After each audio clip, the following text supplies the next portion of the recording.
अस्सलाम वालेकुम। आज ईद की दूसरी सुबह जब पाकिस्तानी अपनी नींद से बेदार हुए होंगे तो फिर उनमें से बहुत सारे लोगों को एक ब्रेकिंग न्यूज़ पता चली होगी। पाकिस्तान के तमाम टेलीविजन चैनल्स एकदम गंग हो हुए हुए थे, क्रेजी हुए हुए थे और ख़बर ये आई कि पाकिस्तान का आईएमएफ के साथ मुआहिदा हो गया। वो खबर जिसका हमें पिछले कई महीनों, कई हफ्तों से और कई दिनों से तो ख़ास तौर से इंतहाई बेचैनी से हम जिसका इंतज़ार कर रहे थे, वो फाइनली खबर हमें सुनने को मिल गई है। लेकिन there is some truth, reality behind this, जिसके हमें बात करना ज़रूरी है। तो मैंने सोचा कि एक जल्दी से क्विक फायर ये व्लॉग बनाया जाए और बताया जाए कि पाकिस्तान का आईएमएफ के साथ जो ये स्टैंड बाय अग्रीमेंट हुआ है, ये आखिर है क्या।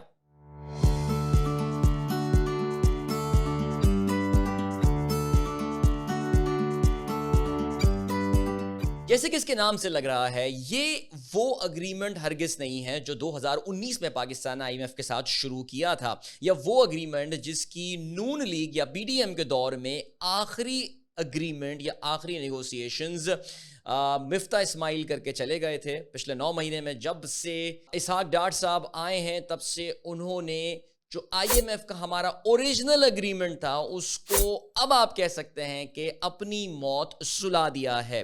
ये वो अग्रीमेंट हरगिज नहीं है जो कि 2019 में हमने साइन किया था। This is a fresh agreement. ये एक नया अग्रीमेंट है, स्टैंड बाय अग्रीमेंट। अब जरा जल्दी से जान लेते हैं कि आखिर स्टैंड बाय अग्रीमेंट होता क्या है। एक स्टैंड बाय अग्रीमेंट एक शॉर्ट टर्म अग्रीमेंट होता है। मसलन ये कि पाकिस्तान ने जो पिछला अग्रीमेंट आईएमएफ के साथ किया था, उसकी जो टोटल लाइफ थी वो तकरीबन 3.5 साल थी। 30 जून 2023, यानी आज जब मैं इस व्लॉग को रिकॉर्ड कर रहा हूं, was suppose to be the last day of that agreement जो पाकिस्तान ने साइन किया था। हमने उस अग्रीमेंट को अब खैर बात कह दिया है। हम उस अग्रीमेंट को कामयाबी के साथ, let me repeat that, we have failed in the implementation of the previous agreement। ये जो स्टैंड बाय अग्रीमेंट हुआ है, ये एक शॉर्ट टर्म अग्रीमेंट हुआ है, एक छोटे टाइम के लिए, जिसको 9 महीने सिर्फ बताया गया है, ये अग्रीमेंट किया गया है। और इस अग्रीमेंट के तहत अगर पाकिस्तान आईएमएफ की तमाम तर रिक्वायरमेंट्स, शराइत, कंडीशनैलिटीज को फुलफिल करने में कामयाब हो जाता है, तो हमें by the end of the 9 months $3 Arab, $3 billion जो है वो हमें मिल जाएंगे। अब करने का मतलब, जो चीजें यहां क्लैरिफाई मैं एक बार फिर से करता चलूं, the previous agreement is dead, this is a new agreement.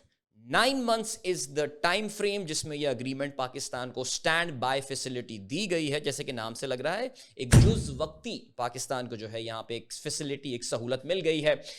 इससे होने क्या वाला है, ये जो पीडीएम सरकार है, इसके जो आखिरी 1.5-2 महीने रह गए हैं, ये सुकून से गुजर जाएंगे। आपका जो केयर टेकर सेटअप आने वाला है, जो मैक्सिमम 3 महीने तक रह सकता है, उसका टाइम सुकून से गुजर जाएगा। और आखिर में तकरीबन 3 महीने जो है वो मिल जाएंगे सुकून से। जो भी नई गवर्नमेंट आएगी, खैर हमें पता है कौन सी नई गवर्नमेंट आनी है, उसको भी आईएमएफ के साथ नया मुआहिदा करने के लिए एक ब्रीदिंग स्पेस मिल जाएगी। यहां पे अब आपके जहन में ये आ रहा होगा कि ये नया मुआहिदा जो हमने कर दिया है, आखिर ये किन कंडीशंस की बुनियाद पर हुआ है। फेयर क्वेश्चन अगर आप ये पूछ रहे हैं। देखिए, कुछ चीजों पे तो आईएमएफ आपके साथ कॉम्प्रोमाइज नहीं करेगा।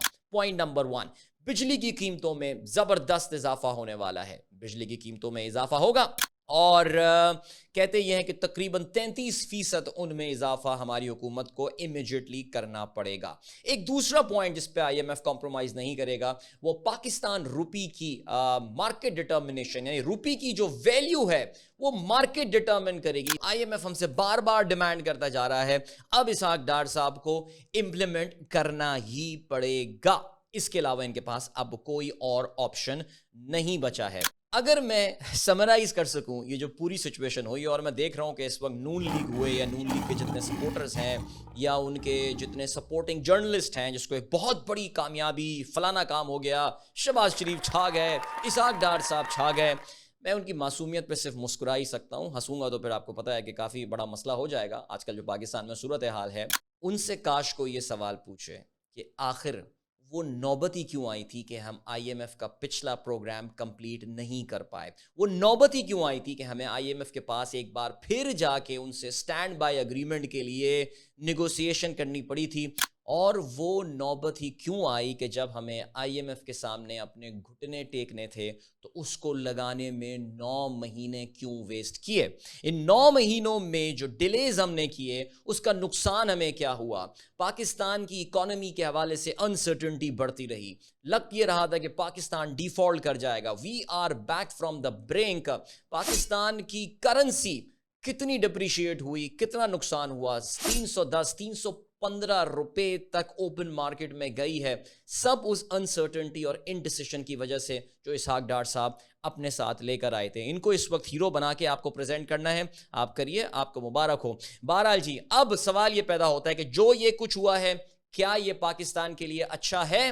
تو میرا پہلا جواب ہے یس, بالکل اچھا ہے پاکستان کے لیے. سب سے بڑا فائدہ ہم کو جو ہونے والا ہے یہ کہ انسرٹنٹی از اوور ناؤ. انشاءاللہ Pakistan will not default because IMF سے یہ جو پیسے ہمیں مل رہے ہیں اس کے بعد پاکستان کے وہ دوست ممالک جنہوں نے پاکستان کو کمٹمنٹس کی ہوئی تھیں وہ ہم کو پیسہ دیں گے. تو سعودی عرب, UAE, چائنا سے کچھ پیسہ آ سکتا ہے. اس کے علاوہ اب ڈپینڈ یہ کرتا ہے کہ کیا پاکستان کی کریڈٹ ریٹنگ امپروو ہوتی ہے. یہ جو بڑی بڑی کریڈٹ ریٹنگ ایجنسیز ہیں جس میں موڈیز شامل ہے, جس میں فچ شامل ہے, جس میں اسٹینڈرڈ اینڈ پورز شامل ہے, کیا پاکستان کی کریڈٹ ریٹنگ کو امپروو کریں گے؟ اف یس, تو پاکستان انٹرنیشنل بانڈز مارکیٹ میں پھر سے جا کے پیسے جو ہے وہ اٹھا سکتا ہے. اگر ایک اور ہم بات کریں کہ روپی کی ویلیو اس میں کہاں جانے والی ہے, تو شارٹ ٹرم میں I see the value of rupee improving, اس میں امپروومنٹ آ سکتی ہے. لیکن جہاں ہم نے اتنی امپورٹس دوسری طرف سے کھول دی ہیں تو کافی حد تک یہ ممکن ہے کہ شاید یہ جو روپی کی ویلیو میں امپروومنٹ آ سکتی ہے وہ کاؤنٹر بیلنس ہو سکتی ہے due to the demand for US dollar, because ہم نے اب اپنی امپورٹس کے اوپر جو فلڈ گیٹس لگائے ہوئے تھے وہ اب کھول دیے ہیں. اب بات کرتے ہیں کچھ پاکستان اسٹاک ایکسچینج کے حوالے سے. پاکستان اسٹاک ایکسچینج نے پچھلے ہفتے اس خبر کو پرسیو کر کے کہ جی IMF کا پروگرام کوئی آنے والا ہے, آپ کو پتا ہے ایک دن میں 1300 پوائنٹ کا اضافہ ہوا تھا, لیکن آگے آنے والے چند دن پاکستان اسٹاک ایکسچینج کے لیے اچھے رہنے والے ہیں اور اسٹاک مارکیٹ میں اس انسرٹنٹی ختم ہونے کے بعد امپروومنٹ آ سکتی ہے. سو شاید چلیں جی, some good news for people like myself who have invested in stock market and جو کہ اس وقت زیادہ تر ریڈ میں ہی بیٹھے ہوئے ہیں. آخری point before I wrap up this discussion, what about us the people of Pakistan? Well, it's not going to be very good news because یاد رہے جی, جیسے کہ میں نے تھوڑی دیر پہلے بتایا IMF نے اگر آپ کو یہ معاہدہ دیا ہے, یہ پیسے دے رہا ہے تو بہت سخت کنڈیشنالٹیز کے ساتھ آئیں گے. یہ بھی یاد رہے, اگر میں اس کو آسان الفاظ میں مزید بتا سکوں, ہم اپنا پچھلا امتحان فیل ہو چکے ہیں. اب ہمیں سپلیمنٹری یا گریس نمبرز دیے جا رہے ہیں. اب گریس نمبرز جب کسی کو دیے جاتے ہیں تو اس وقت ذرا مانیٹرنگ بھی تھوڑی سی ٹائٹ ہو جاتی ہے, کیا یہ بندہ ڈیزرو بھی کرتا ہے یا نہیں. تو IMF کا پاکستان کے اوپر مانیٹرنگ بڑی ٹائٹ رہے گی. آنے والے کچھ مہینے پاکستانیوں کے لیے مشکل رہیں گے. بجلی کی قیمتیں بڑھیں گی, پیٹرول کی قیمتیں امیجیٹلی بڑھیں گی, ہو سکتا ہے کل ہی بڑھ جائیں, اور اس کے علاوہ انفلیشن فی الحال کہیں نہیں جاری, انٹرسٹ ریٹس میں بھی مزید اضافہ ابھی ہو سکتا ہے.